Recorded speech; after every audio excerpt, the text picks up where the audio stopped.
After setting up the domain, we're going to add our HIRF plane wave source to the model. To do that, let's go under Excitations and click on Plane Wave. Now you can see that a series of directional arrows appears. To see what they mean, let's go to the Properties panel, expand General,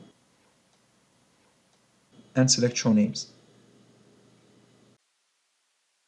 So we have the black arrow, which is the propagation vector k, pointing upward, and we have the blue and yellow arrows, which are the electric field polarization vector and the magnetic field polarization vector. Now let's expand in the Properties panel Orientation and define our propagation and polarization angles. Let's set propagation theta to 90 degrees, propagation phi to 70 degrees, polarization theta to 90 degrees, and polarization phi to 0 degrees. So now our propagation vector is pointing down toward the aperture. Once this is done, let's click on the green check mark to set it.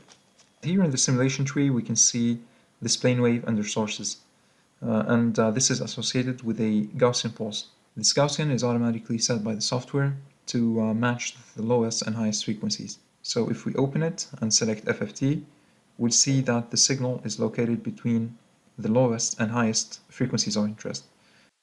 And now we completed setting up the plane wave.